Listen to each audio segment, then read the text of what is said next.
सीखें, आओ उर्दू सीखें। आओ उर्दू सीखें, आओ उर्दू सीखें। उर्दू हरूफ या उर्दू अल्फाबेट 51 है। पहले ये 36 हरूफ देखिए। अलिफ, बे, पे, ते, टे, से, जीम, चे, हे, खे, दाल, डाल, दाल, रे, रे, जे, जे, सीन, शीन, सौद, जौद, तोए, ज़ोए, आइन, गैन, फे, काफ, काफ, गाफ, लाम, मीम, नून, वाव, हे, ई, ए। अब ये 15 हरूफ देखिए। भ, फ, थ, ठ, झ, छ, ध, ढ, र, ड़, ख, घ, ल, म्ह, न्ह। आपने देखा उर्दू अल्फाबेट्स में बुनियादी हरूफ 2-4 ही हैं, जैसे बे, जीम, दाल, रे, सीन, सौद, तोए, आइन। बाकी सब नुक्तों का खेल है। आप जानते होंगे कि उर्दू में हरूफ मिलाकर लफ्ज बनाए जाते हैं, जैसे हम, सब, एक, हैं। मिलाकर लिखने के लिए उर्दू हरूफ या अल्फाबेट्स को 3 जुमरों में बांटा जा सकता है। एक उफकी या हॉरिजॉन्टल हरूफ, जैसे बे, पे, ते, टे, से, तोए, ज़ोए, फे, काफ, गाफ, मीम, नून, हे, ई, ए। इनकी खासियत यह है कि ये दूसरे हरूफ से जुड़ने के लिए कट जाते हैं। कटकर इनकी शक्लें यूं बन जाती हैं। सिर्फ तोए और ज़ोए जूं के तू रहते हैं। कट जाने के बाद ये दूसरे हरूफ से कुछ इस तरह जुड़ते हैं। पे, ते, बुत, ते, बे, तब, काफ, पे, कब, पे, काफ, पक। 2 उमूदी या वर्टिकल हरूफ, जैसे अलिफ, दाल, डाल, दाल, रे, रे, जे, जे, वाव। इनको आसानी से लफ्ज उर्दू से याद रखा जा सकता है। इनकी खासियत ये है कि ये तमाम हरूफ से मिलते हैं, मगर ये खुद दूसरे हरूफ को अपने पास आने नहीं देते। जब अलिफ बे से मिलना चाहता है तो वो बआसानी इससे मिल जाता है, लेकिन जब बे अलिफ से मिलने के लिए इसके करीब आता है तो वो इसे धक्का देकर परे हटा देता है। यही हाल दूसरे खड़े हरूफ दाल, डाल, दाल, रे, रे, जे, जे और वाव का है। रे काफ से मिलने जा रहा है। देखिए कितनी आसानी से मिल रहा है, मगर जब काफ रे से मिलना चाहता है तो रे इसे परे हटा देता है। वाव खे से मिलने जा रहा है और देखिए वो मिल रहा है, मगर जब खे वाव से मिलना चाहता है तो वो इसे परे हटा देता है। लफ्ज फरमान में देखिए कि रे मीम से और अलिफ नून से नहीं मिल रहा है। लफ्ज टमाटर में अलिफ टे से नहीं मिल रहा है, जबकि रे टे से मिल गया है। खड़े हरूफ की एक खासियत ये भी है कि जब ये भी लफ्ज बनते हैं तो एक दूसरे से नहीं मिलते, जैसे उर्दू, दवा, जरा, राम। 3 दायरे वाले हरूफ। इनकी खासियत ये है कि दूसरे हरूफ से जुड़ने के लिए इनके दायरे कट जाते हैं। जैसे कट जाने के बाद ये हरूफ कुछ इस तरह बन जाते हैं। अब ये दूसरे हरूफ से मिलने के लिए तैयार हैं। जीम, बे, जब, सीन, रे, सर, शीन, काफ, शक, आइन, काफ, लाम, अक्ल, हे जीम हज वगैरह। चुनांचे इतना याद रखिए, उफकी दायरे वाले हुरूफ सब से मिलते हैं और सब इनसे मिल जाते हैं, जैसे तू, तुम, मैं, हम वगैरह। अलबत्ता उमूदी या वर्टिकल हुरूफ से सब मिलते हैं, वो किसी को नहीं मिलाते।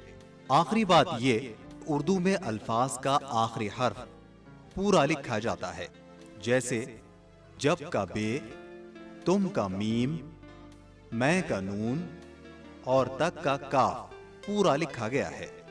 उर्दू पढ़ने के लिए इन आवाजों का ख्याल रखना जरूरी है।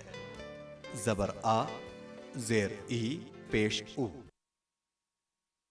इस्म नाम को कहते हैं। नाम तो कई होते हैं, दर्जनों उसकी किस्में हो सकती हैं। अब उन तमाम किस्मों को हम दो बड़े बड़े उन्वानात के तहत तकसीम करेंगे। इसमें ख़ास और इसकी दूसरी किस्म होगी इसमें आम। इसमें ख़ास की कुल 5 किस्में हैं: अलम, उर्फ, लक़ब, खिताब और तखल्लुस। अलम माँ बाप का दिया हुआ नाम, उर्फ दोस्तों और रिश्तेदारों का दिया हुआ नाम, लक़ब किसी सिफत की वजह से आम होने वाला नाम, जबकि खिताब सरकार या गवर्नमेंट की तरफ से दिया जाने वाला नाम है। तखल्लुस वो छोटा सा नाम जो शायर अपनी गज़ल के आखिरी शेर में इस्तेमाल करता है। अजीज़ दोस्तों, आदाब अर्ज़ है। आओ उर्दू सीखें की आलमी जमात में आप सबका दिली खैर मक़दम है। हमने अपनी पिछली क्लास में इस्म की एक किस्म, इसमें ख़ास यानी प्रॉपर नाउन, और उसकी 5 किस्में देखी। आज की क्लास में हम इसमें आम और उसकी मुख्तलिफ किस्में देखेंगे। पहले इसमें आम की तारीफ। यह है इस्म, अलीफ सीन मीम इस्म। हमने गुज़िश्ता पिछली क्लास में देखा था इसकी 2 किस्में। इसमें कास और यह है इसमें आम। हमने अपनी पिछली क्लास में इसमें ख़ास की किस्में देखी थी। आज हम इसमें आम का तारुफ हासिल करेंगे और उसकी मुख्तलिफ किस्में देखेंगे। तो सबसे पहले इसमें आम की तारीफ। इसमें ख़ास क्या है? कोई ख़ास नाम, किसी का कोई ख़ास नाम हो तो उसे हम कहते हैं इसमें ख़ास। तो जो नाम ख़ास नहीं है वो इसमें आम है। जैसे हम कहें शाकिर, तो वो किसी ख़ास आदमी का नाम है, और हम ये कहें नौशीन, तो वो किसी ख़ास लड़की का नाम है। लेकिन अगर हम ये कहें लड़का, तो वो इसमें आम है, क्योंकि वो किसी के लिए ख़ास नहीं है। और हम ये कहें लड़की, तो वो किसी के लिए ख़ास नहीं है। इसी नहज पर आप सोचिए, आदमी कोई आदमी हो सकता है, औरत कोई औरत हो सकती है। तो मालूम यह हुआ कि जो नाम फर्दन फर्दन सबके लिए बोला जाता हो वो है इसमें आम। जो नाम सबके लिए मुश्तरक हो, जो नाम सबके लिए कामन हो, वो कामन नाउन या इसमें आम कहलाता है। तो यह है इसमें आम की मुख्तसर सी तारीफ। मैं आगे बढ़ने से पहले आप लोगों से पूछना चाहूँगा, मुझे उम्मीद है कि आपको याद होगा, इसमें ख़ास की कितनी किस्में थीं? बिल्कुल सही कहा आपने, इसमें ख़ास की 5 किस्में थीं। अलम, इसमें अलम, उर्फ, उर्फ, लक़ब, लक़ब, खिताब, खिताब, तखल्लुस। तखल्लुस। शाबाश। तो आपको ये याद है कि इसमें ख़ास की 5 किस्में हैं, और वो किस्में कौन कौन सी हैं वो भी याद हैं। मैं उम्मीद करता हूँ कि अब आप इसमें आम की किस्में भी इसी तरह याद रखेंगे। तो जिस तरह इसमें खास की 5 किस्में थीं, बिल्कुल उसी तरह से इसमें आम की भी 5 किस्में हैं। हम एक के बाद दीगरे हर किस्म को देखेंगे। तो सबसे पहले यहाँ देखें हम कि इसमें आम की 5 किस्में।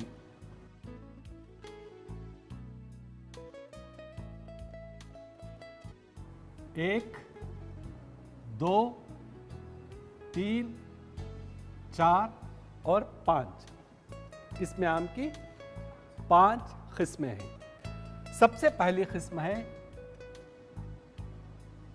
इसमें जात। जात किसी की भी शख्सियत को कहते हैं। तो इसमें जात वो इसमें आम है जो एक ही नाम है जो सबके लिए बोला जाता है। जैसे घोड़ा, अब तमाम घोड़ों को घोड़ा ही कहेंगे, ठीक है। परिंदों में लीजिए तोता, तमाम तोतों को तोता कहा जाएगा। कौवा, तमाम कौवों को कौवा ही कहा जाएगा। तो ये घोड़ा, तोता, कौवा वगैरह ये क्या है? अस्माए आम हैं। ये अस्माए आम की एक किस्म का इसमें जात है। आप कुछ नाम बोल सकते हैं, जैसे बंदर, बंदर। जी हाँ, बिल्कुल सही कहा आपने, बंदर इसमें जात है। और आप? हाथी, हाथी। जी हाँ, बिल्कुल सही कहा आपने, हाथी इसमें जात है। चलिए आप बताइए। कबूतर, कबूतर परिंदा है। जी हाँ, तमाम कबूतरों को हम कबूतर कहते हैं। मोर, मोर, वाह, ये हमारा कौमी परिंदा है, नेशनल बर्ड है मोर। मोर, तमाम मोरों को हम मोर ही कहेंगे वगैरह। तो इस तरह कोई एक नाम फर्दन फर्दन सबको बोला जाता है, तो वो इसमें आम है और उसकी एक किस्म है इसमें जात। ठीक है, मैं यहाँ कुछ नाम लिख देता हूँ। जैसे सबसे पहले मैं लिखूँ मोर, मीम वाओ रे, मोर। और एक और परिंदे का नाम लिखूँ कबूतर। देखिए काफ बे वाओ ते रे, कबूतर। एक और नाम जानवर का लिखेंगे हम, हाथी। हे अलिफ था ई, हाथी, कबूतर, हाथी। या एक और नाम बंदर वगैरह। तो ये इसमें जात है। किसी एक जात को फर्दन फर्दन उसी नाम से पुकारा जाए तो वो इस्म इसमें जात कहलाएगा। अब चलते हैं हम इसमें आम की दूसरी किस्म की तरफ। दूसरी किस्म है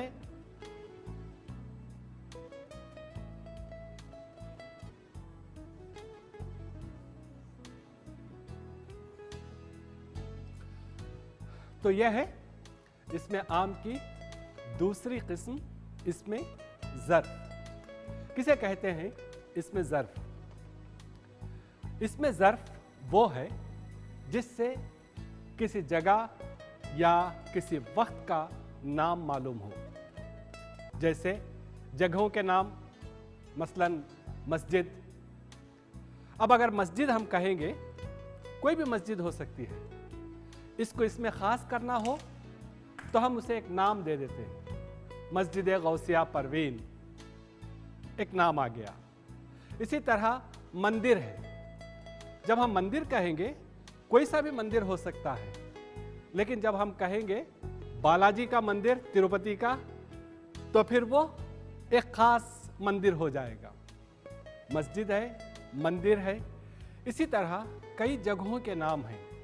जैसे हम कहें कुतुब खाना, लाइब्रेरी, तो एक ख़ास नाम ना होगा, बल्कि एक आम नाम होगा। लेकिन अगर हम ये कहें आसिफिया लाइब्रेरी, तो फिर एक ख़ास नाम हो जाएगा। सिर्फ लाइब्रेरी कहेंगे तो इसमें ज़र्फ़ होगा।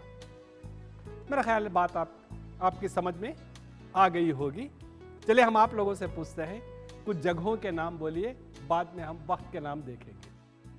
पोस्ट ऑफिस, पोस्ट ऑफिस डाक खाना है, बिल्कुल सही कहा आपने, ये इसमें ज़र्फ़ है। पुलिस थाना। पुलिस थाना, जी हाँ ठीक है। अस्पताल।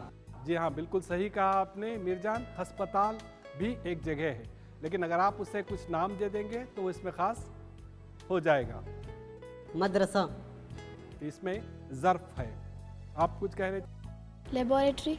बिल्कुल सही कहा आपने, लेबोरेटरी भी एक इसमें ज़र्फ है। तो हम इसी पे इक्तफा करते हैं। अब देखेंगे हम वक्त के नाम। वक्त के भी नाम होते हैं, जैसे सुबह, शाम वगैरह, ये भी वक्त के नाम है और ये भी अस्माए ज़र्फ है। कुछ नाम आप बताएंगे? सवेरा।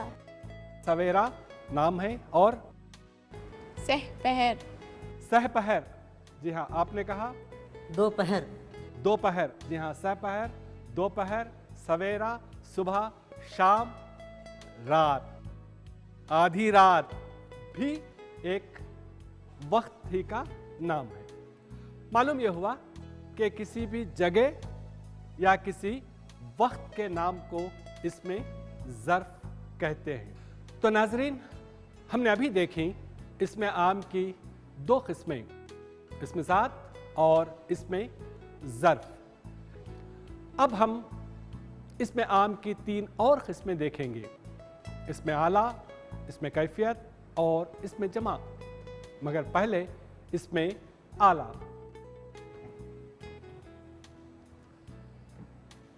पहली किस्म थी इसमें ज़ात, दूसरी किस्म थी इसमें ज़र्फ। अब आइए तीसरी किस्म देखें हम, इसमें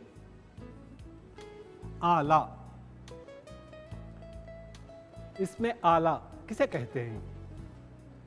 इसमें आला वो है जिससे किसी औजार या हथियार का नाम मालूम हो। जैसे चाकू एक आला है, एक हथियार है। जैसे कलम खुद एक आला है, हथियार है। अगर किसी दानिश्वर के हाथ में है तो कहते भी हैं कि कलम की ताकत तलवार से ज़्यादा है। तो इस तरह इसमें आला वो है जिससे किसी आले या किसी हथियार या किसी औजार का नाम मालूम हो। चलिए आप लोगों की बारी है, आप बताइए इसमें आला। जैसे तलवार। शहनीर आपने ठीक कहा, तलवार इसमें आला है। और कोई? ढाल। जी हाँ बिल्कुल सही आपने कहा, ढाल। जिंदगी का तवाजुन है, कोई वार करे तो कोई मुदाफियत भी कर ले। तलवार और ढाल दोनों अस्माए आला हैं। मैं यहां लिख देता हूं,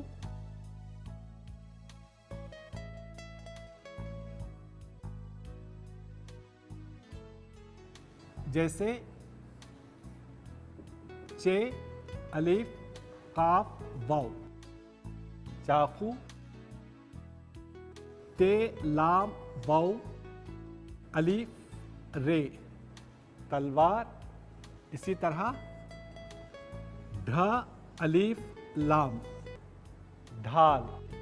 ये तमाम अस्माए आला है। अब चलते हैं हम इसमें आम की चौथी किस्म की तरफ, इसमें कैफियत। कैफियत किसे कहते हैं? आदमी हमेशा किसी ना किसी कैफियत से गुजरता रहता है।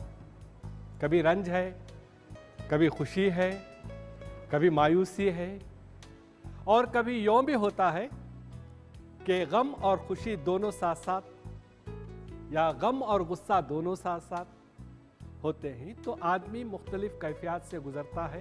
इन कैफियत के अलग अलग नाम हैं, जैसे भी मैंने कहा गम, खुशी वगैरह। चलिए आप लोगों की बारी है, बताइए कुछ कैफियत के नाम अलग से बोल सकते हैं। भूख। जी हाँ बिल्कुल सही कहा आपने, भूख भी एक कैफियत है जो आदमी महसूस करता है। बताइए। प्यास। प्यास, जी हाँ, भूख और प्यास ये दोनों इंसानी कैफियत हैं जिनसे आदमी हमेशा गुजरता रहता है। तो मैं अभी ये नाम वहाँ लिख देता हूँ, गौर से देखिए। ये देखिए रे, ये है नून और ये है जीम। रंज, खे वाव, शीन ई खुशी, इसी तरह भ वाव काफ भूख, पे ये अलीफ सीन प्यास। तो रंज, खुशी, भूख और प्यास ये सब कैफियत के नाम हैं और हम इसे कहेंगे इसमें कैफियत।